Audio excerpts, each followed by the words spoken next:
Hello. Here's another bit of a Patreon content for you. I had the idea when I started the Patreon that it would be equally about the music as well as the painting. In so much as, that's my life really. More so than it used to be. Painting takes up a lot more of it. And so I've been posting the time lapses early to you, but then also early on in January and Feb. I think I did a couple of these things where I paint and talk to you. I don't know. I mean, one of the strangest things. I mean, imagine if you had to do a Patreon. I mean, I'm not in any way implying it's hard work, but it isn't hard work at all. That's not what I'm saying. What I'm saying is you have to, it's a strange relationship with your own ego because you are, selling experiences and words that are, there's no two ways about it. It's just about me. So I do appreciate there's a certain arrogance here in why would anyone want to sit with me whilst I paint. Having said that, if I was going to say to anyone to spend time with me, I'd advise they do it whilst I'm painting. I'm at my nicest when I'm painting. I'm at my most tranquil, and I think I'm also sort of at my most thoughtful. So, as well as painting trains and birds this year, the other thing I've been doing is a series of paintings set at night around Fairgrounds. This, as you can already see, has been drawn out. This is a what's called a wave swinger. This bit extends up. There's loads of swings on wires from this. Loads of them actually. Actually, let me get some of the other paintings to show you. Hold on a sec, won't be long, just go into the other room.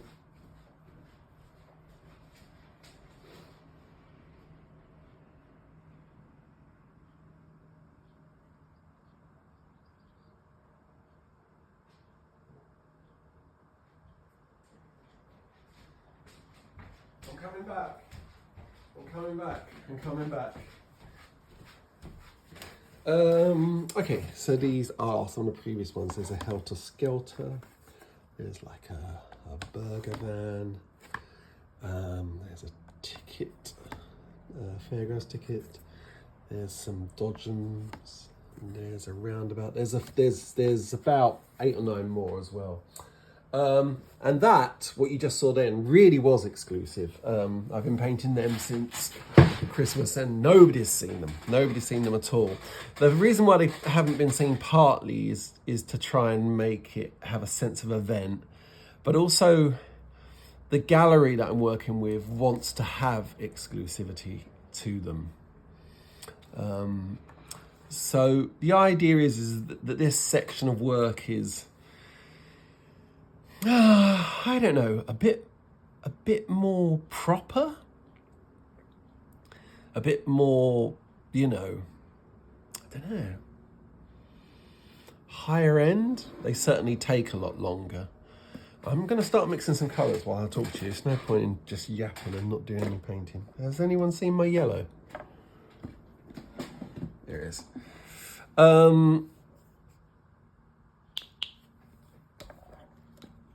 But I don't like that. I don't like that sentiment in music either. I don't like the sentiment that, because something I spend longer on, for a record, and because one song might take 6 months, that it has to be any way better than something where I just record it into a dictaphone. In 5 minutes. The amount of time spent doesn't have any logical correlation with how good the thing is. And just because I spend longer on these, or even just because I charge a lot more for them, doesn't mean that you have to agree they're better. You can still think that the birds are the best thing. I won't keep this video running for the entire painting of this thing, by the way. It'd be too long. What I'm going to do is I'm going to record a bit of me talking, and I'm expecting to be here for a few hours.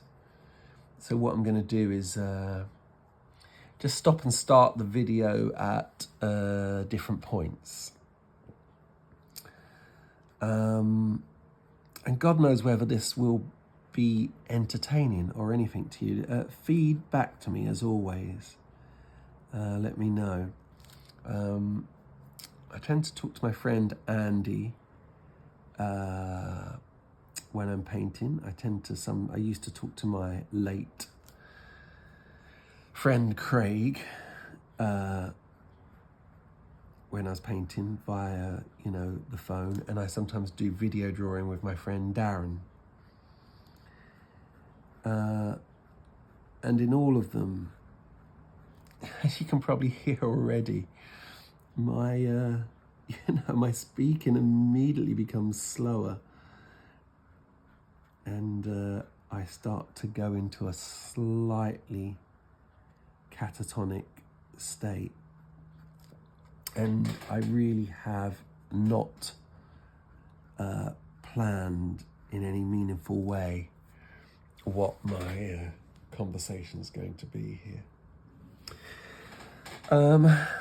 One thing that I think about with this series of paintings, so you might remember the last series of paintings like this were night paintings as well.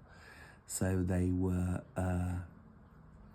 windows and doorways at night.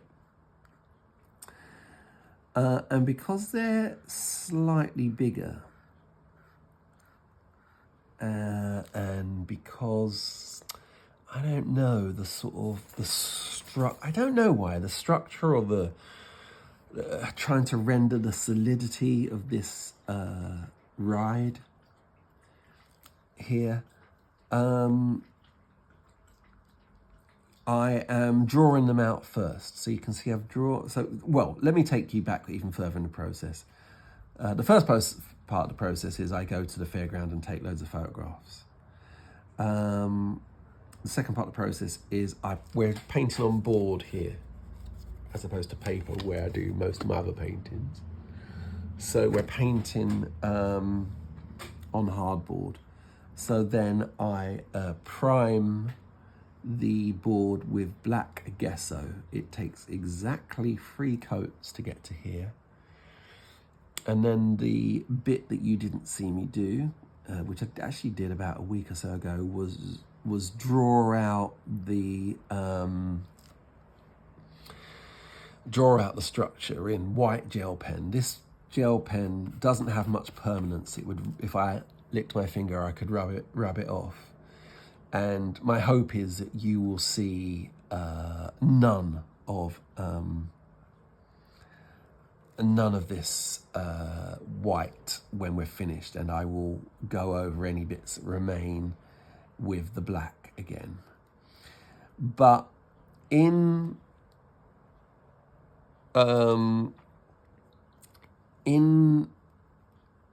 my sort of watercolor painting recently with the trains and the birds I've been posting, in fact, actually, generally in my painting for a year or so, I've been stopping using line.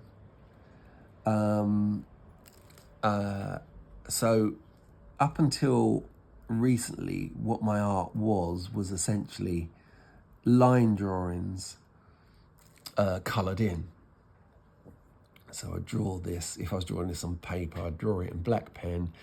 And my line, like my sense of line, my style of line drawing, I always thought was the main thing that made my drawings my own. To my mind, it comes from an influence from Joan Miro, the Spanish surrealist painter. I never quite like the fact that he's categorized as surrealist. Joan Miro will be turning up more in Patreon, but I can't tell you why yet. But if you in some way want to prepare yourself for more Joan Miro content, go and have a look at his pictures. But in his kind of mid-period, he had a very sort of spidery line. And yeah, I would say I had an almost religious experience when I saw this spidery, meandering line of Joan Miro's for the first time.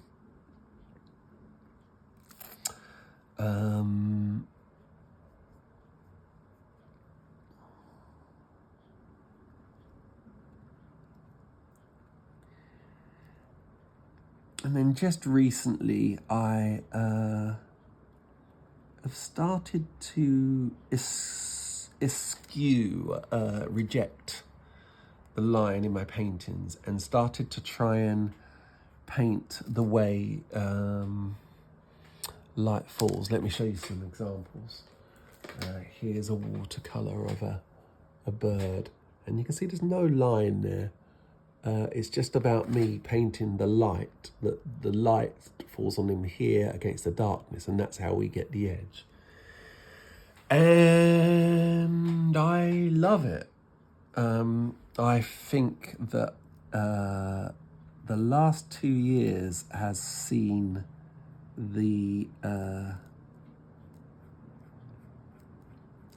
biggest improvement in, I don't even like that word really. I like my paintings more in the last couple of years. I still use line when I'm doing the dog commissions, oddly, mainly because I feel like I'm selling a style that I've been doing for a while. I feel like I can't suddenly say to everyone, oh, I do them differently now. I think that people come to me like, oh, I saw your dog portraits, I would like one of them. So I feel I still have to do them in that way. And also what's happening is with these paintings, there's another one here. Actually, that's not true. I do line when I sometimes do the little toys and stuff. With something like that, I still use line. But when I'm doing this, I'm also not drawing anything out first. I'm painting in these shapes. And so I guess what I'm saying is that with this stuff, with the Fairground stuff, it kind of,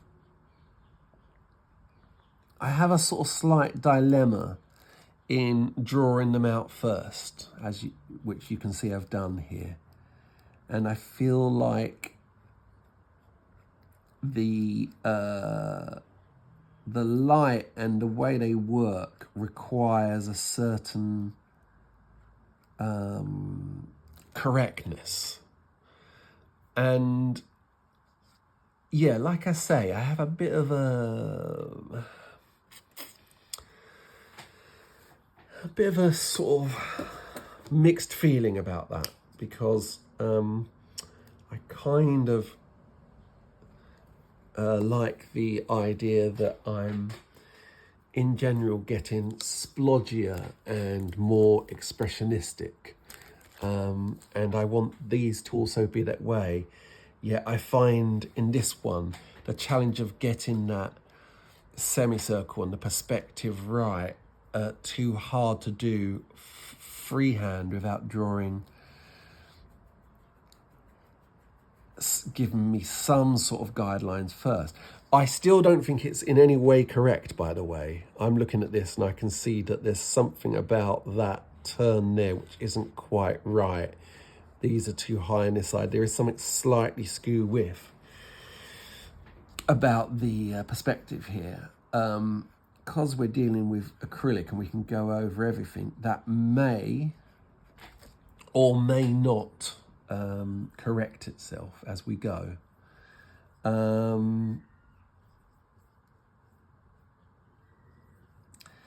But I'm also torn on whether any of these things I'm saying are good things. Like, I don't, like, getting it more correct, is that good? Or, you know, I'm not at all certain.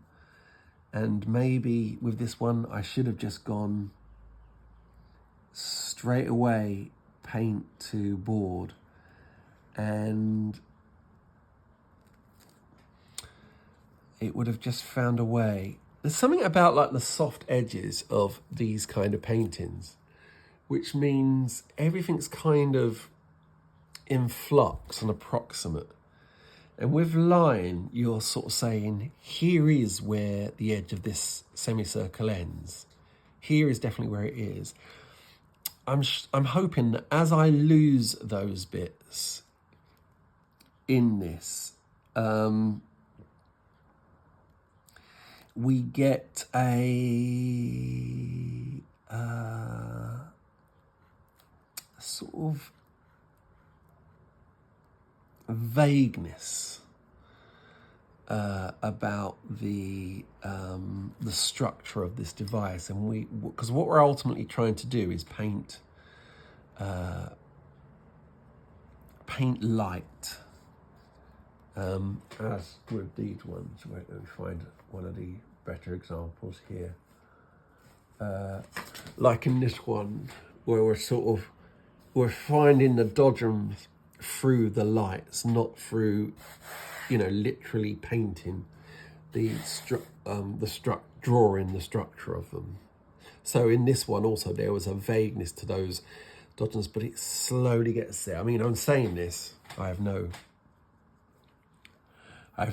reason to know that that's going to work here or anything, you know. In fact, I think that this is one of the most ambitious paintings. I think it's one of the most ambitious paintings I've ever done, actually. I think this is quite a thing to paint. The other thing is letting you in on the process is interesting. And I think as with the album and song-making diaries elsewhere on the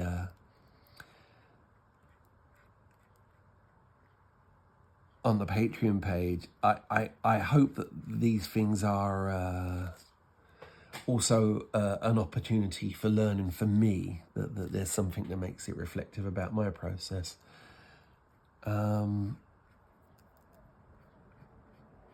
Oh yeah, sorry, what was the point I'm getting to? The point I'm getting to is, whilst letting you in on the process, one thing I've decided to not let you in on is the photograph I'm working from, which is just over to here, and is the photograph I took that night.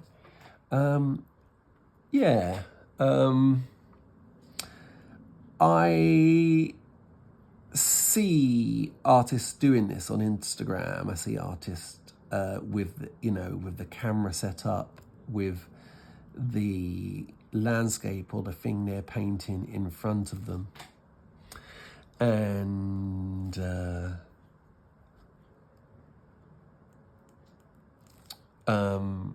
then the canvas. And so you're being asked to make a direct comparison between, you know, what the reality is and what they're doing on the canvas or piece of paper. And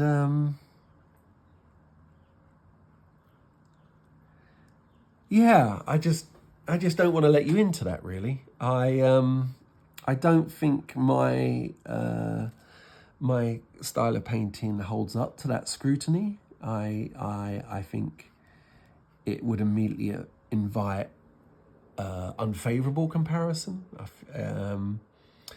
I think some things make good photographs and some things make good paintings. And I think with this project, I'm right at the limit of that. The photos I took for these at the fair, they're really good, actually. They're really high contrast, and the neon really pops out. And oddly, when I was there at the fair, there was another couple who had their big SLR cameras, and I don't take a big SLR camera. I kind of need to sort of I need to be a bit anonymous when I'm doing this stuff. Anyway,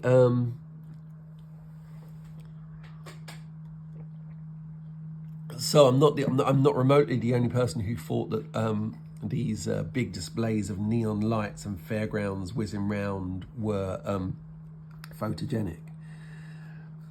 And even them sort of seeing them taking photos and seeing them, you know, let's face it, sort of taking probably very similar photographs to me. I mean, certainly once or twice I saw them standing somewhere where I just previously stood, or I stood somewhere where they previously stood, and saw a view I thought would make a good photo. So that means I feel like I really got to I've got to kind of dig deep on why are these why do these scenes deserve to be paintings and not the very good photos, and what is going to make this painting deserve to exist. Well, I didn't know about that expression after I said it, and now I'm already liking it. Deserve to exist. Yeah, I'm going to stick with that. Why does this painting deserve to exist over the photo? And I don't know the answer to that. But I do know that I give the photo, I do believe I give the photo less of a chance. I give the painting less of a chance to succeed with you, in my opinion, if you were aware of the photo. Does that make sense? What's your opinion on this? Do you have an opinion on this? Do you think, no, Darren, I think you should be showing us the photo. I think you should be showing us every part of the process. A part of the conversation I was having with Pete Astor the other day, I put the conversation I had with Pete here for you all to hear. Pete's very intelligent when talking about songwriting, as I'm sure you heard. But he was also asking about doing his Patreon and asking about my experience here. And it was interesting, the things we didn't think we could do. The thing I am still struggling to get around to here is the idea of live performance and streaming performance. I did some live streaming performances in lockdown, and I did not like it. It made me really, really anxious. Whereas Pete, Steve, where did that come from? Pete was absolutely fine with that idea. Like, he's like, oh, I can do that, no trouble. Love the idea of doing live concerts on his Patreon.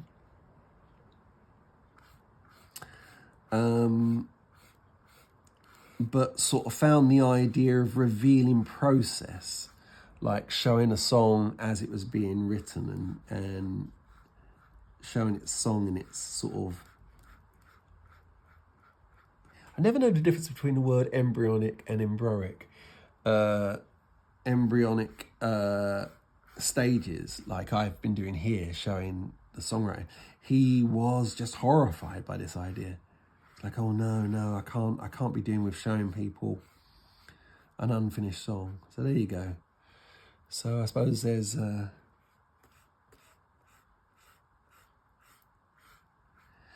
artistic debates about what we choose to reveal to our audience and what is in the audience's best interest. And you, the audience, might well have different opinions on that.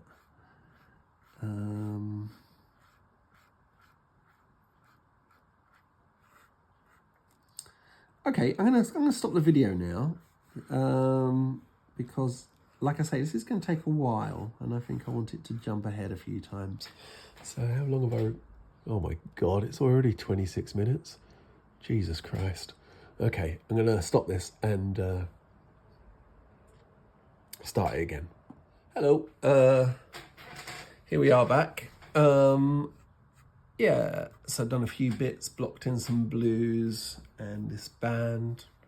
I like this actually, like this yellow stripe around this, and what you call it, the platform that it sits on. Anyway, I thought this would be a good stage to show you what I'm doing now, which is to paint out all of these white lines. So it really does, as I tried to describe earlier, start to become not a coloured in drawing, but a painting of panels of light. And on these nighttime paintings, when I get to this stage, I always find this bit quite exciting, because it really, maybe you can see already actually, that it really sort of brings that blackness in and starts to make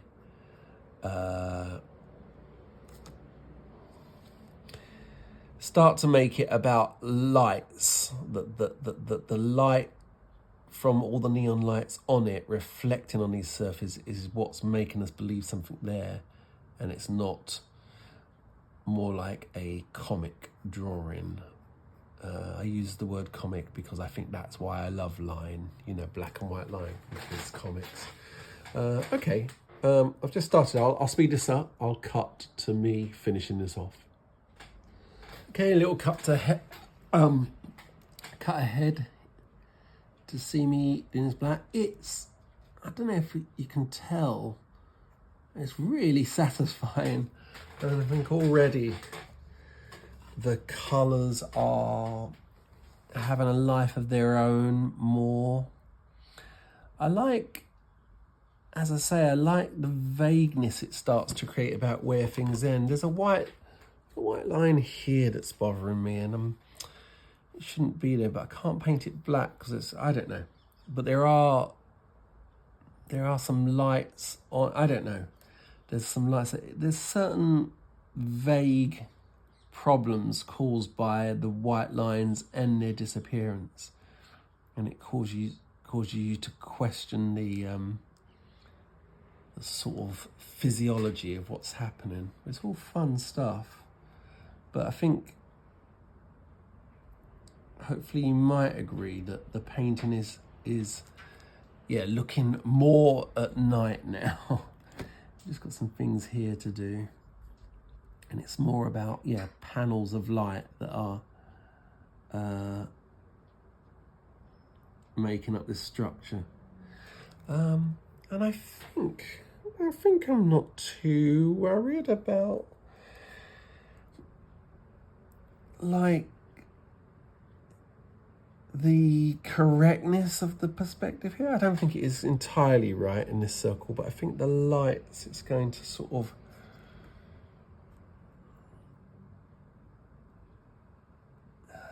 what's the word? Give us some elbow room.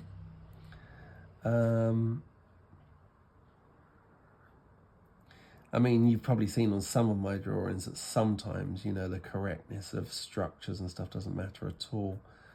And as I say, it's a slight dilemma within me as to how much it does matter in these night paintings.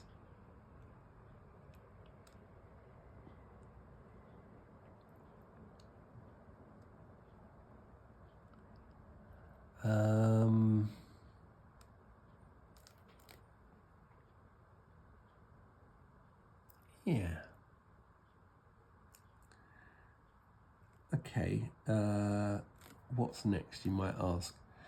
I mean, the thing that daunts me most about this painting is that you can't see the photograph, I can, is that there are tons of wires coming down and these seats going around it, and that fills me with trepidation. I think there's something here that could help this. That shouldn't be there, right? I shall come back soon and show you the next stage. Oh, sorry, that wasn't centered. I shall show you the next stage in a little bit. Another little update now. What's been going on? So yeah, I mean this. You're trying to make the whites as bright as they can be against the black. On the previous series of paintings, which were all about windows, it was somehow easier. You just had a square, usually in the middle somewhere, that you were taking the eye to. But this involves this kind of, what's it called? It's called something, isn't it? As a technique, like that dot, you know, painting the bavers. Isn't it called like a technique to paint in dots? But these, sprinkling it with these dots everywhere is, yeah, exciting. The other thing that's kind of interesting to talk about, and I didn't have the camera on when I was doing it, although I am still going back and titivating them, is these sort of paintings. So the like the paintings within a painting. So there's all these designs around the sort of carousel, and that's like a bit of a problem I've come up against all these paintings, because one of the sort of exciting things about sort of the Fairground stuff is all of the designs and the painted designs on them, and often the signs, like on this one, you know, this is tricky here, because when you're painting someone else's lettering and someone else's design, then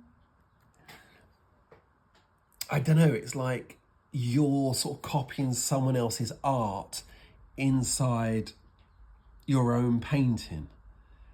And so how well I render the Fairground style of painting sort of becomes something to do with how successful or not the picture is, right? And yeah, I find that hard, and trying to sort of develop kind of like an abstracted shorthand for that has been a tricky thing with these.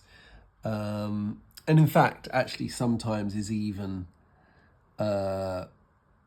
causing me to choose some bits of subject matter over others, yeah? So sometimes choosing pictures which have a tiny bit less of, you know, a signwriter's art in it. And I think that in itself speaks to what I was talking about a little bit earlier about good photographs don't make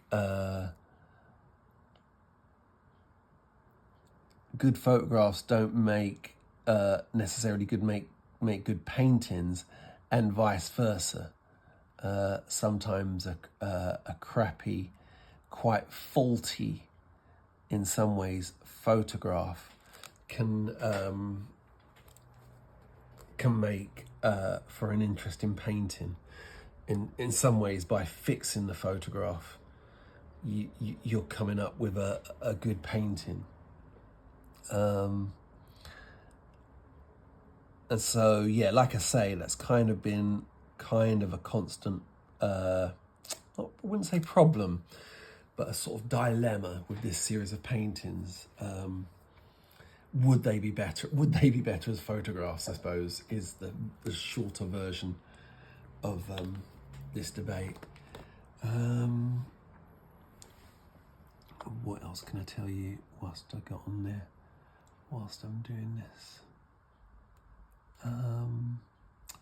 So I suppose the thing I'm sort of dreading on this is that, firstly, there's so these little things here are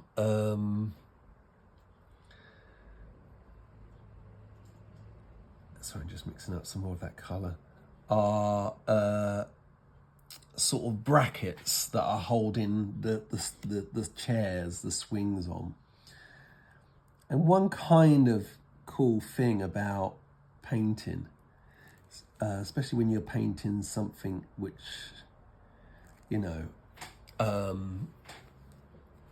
has quite a lot of technical aspects to it, is that you suddenly sort of start to work out how it's put together.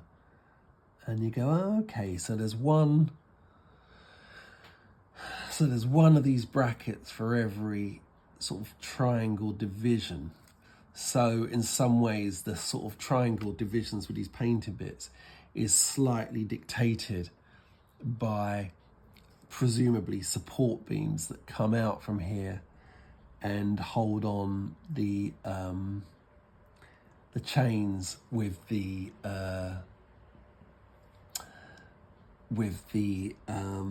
seats on. And I find that kind of funny, but there is a bit of pressure here, because to look at the picture, like, this area here is covered with the seats, and then also there's railings here in front on this thing, and yeah, there's a lot of questions I have about how I'm going to do that, or whether I'm going to do it. I could do the seats and then just tell a lie, which once again speaks to the different disciplines of photography over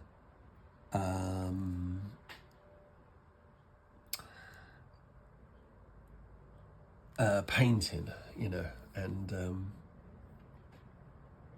because to take out those railings in a photograph, not impossible I suppose these days, but would be a bigger lie somehow and involve a lot more manipulation, whereas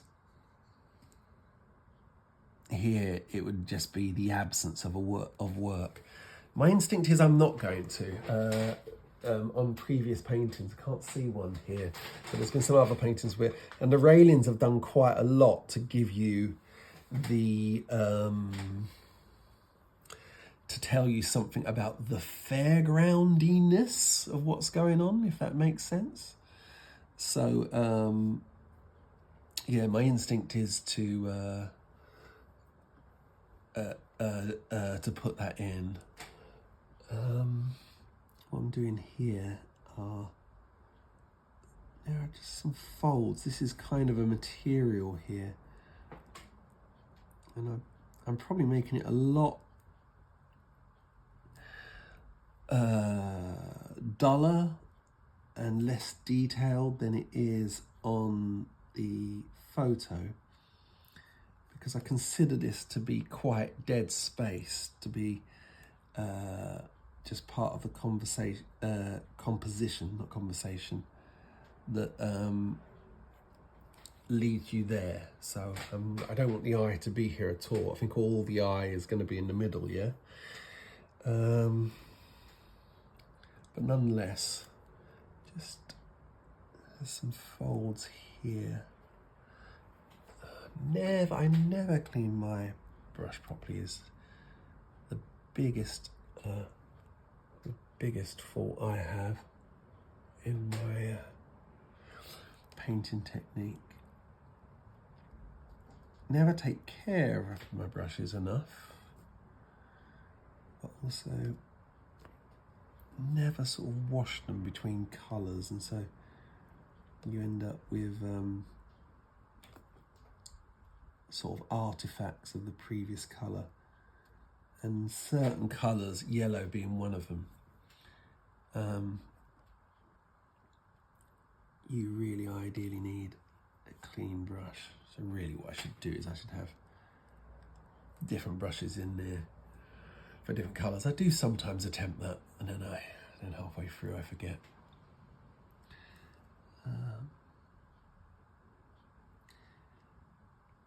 The thing with those lonely nighttime photographs was the relatively the light was coming from one place, yeah?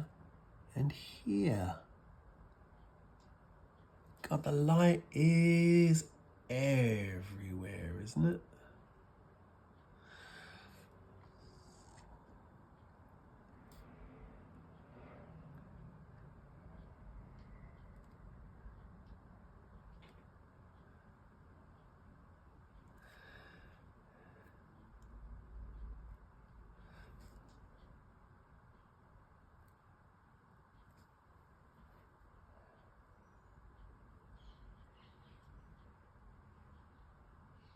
Okay, yeah, sorry, I spaced out then.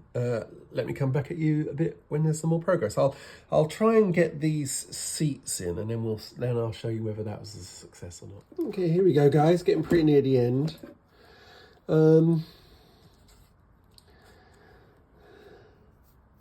Yeah, I suppose it's quite interesting talking about line quite a bit with you, because so I use these pens quite a bit towards the end. These are called Posca pens, and they're like acrylic paint pens. I got turned on to these by my friend Darren Riley, and they've been a godsend with this stuff, especially when there's details you can't quite manage with the brush. And I would say that this painting is one where I've used them the most, actually. I rendered all these chains with these and all the different reflections on them. And I did decide to put the railings in. I decided to put the rail in front. They're not finished, actually. They're going to have... the light is coming off them even more. So I'm going to put some things like this in, which is going to... did you notice then? Did you notice then my voice slowed up as I went into my catatonic state? So I'm going to do some of this business here and have, as I said before, this sort of myriad of light sources, which, you know, the more you sort of study the photograph, the more it's kind of impossible to sort of work out any logic to it, where the lights are going. And yet you've got to try. You can't kind of just relent to, you know, the chaos and think, oh, any colour anywhere matters. So yeah, on these railings, the way light is hitting them, it's like hitting them front and back as well. Like I can see a white that's kind of bouncing off here, sort of bouncing over there and back onto some of these. And yeah, you just gotta hope that eventually you are kind of telling the story right. What's happening over here? There's less, definitely less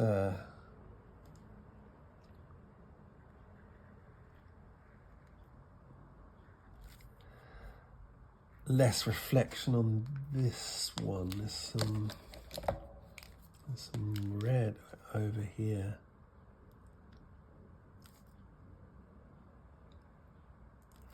See, that one's wobbly, but don't worry, you can always go back over it like this.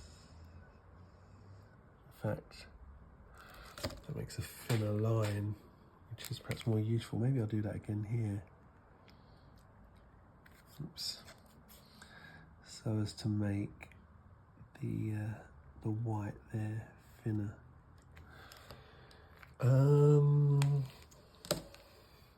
Yeah, really close to being finished. I think with the little pictures, I am able to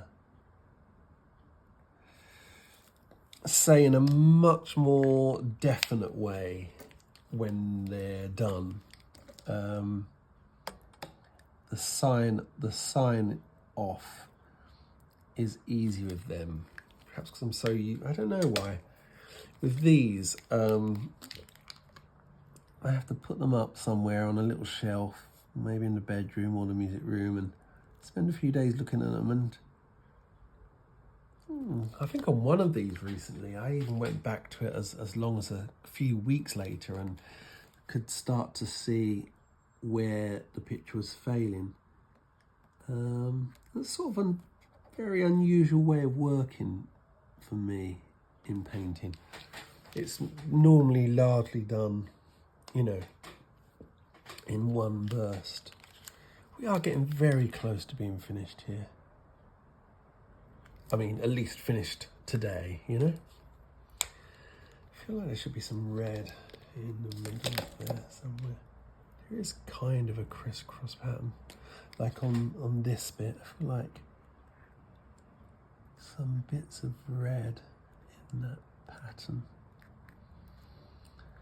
will help it. Just a few bits. Oh, I know. Oh, I did put it. There's red around that light.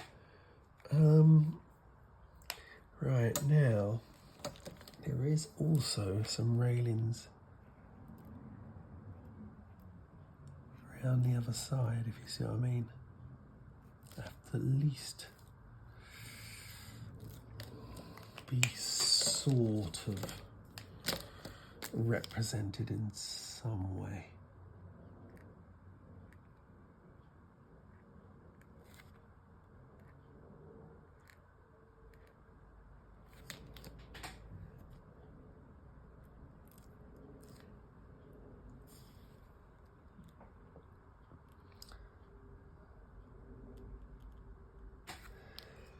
Once again, slightly too wobbly. I'll have to correct it. But, I don't know, I think for the purpose of this sort of whatever you call it, commentary, paint along with Darren. I mean, I'm really hoping nobody watched this as though they were watching a program. I'm sort of thinking it maybe might have been something to have on while you were bored somewhere. There's a few reflections on this bottom railing actually. Oh, that's too big. Oh, there you go. That's a mistake. That went wrong. What did I do? The wrong pen? Okay. There you go. You've seen me screw up and do a mistake. Not a mistake that I think there's no way out of. I need to let that dry and repair it a little bit. Oh yeah, they work. I wonder if I can get that off. Yeah. Oh yeah, there we go. Nearly gone. Oh, nearly. Oh, that was quite a good save, actually. Well done, Darren.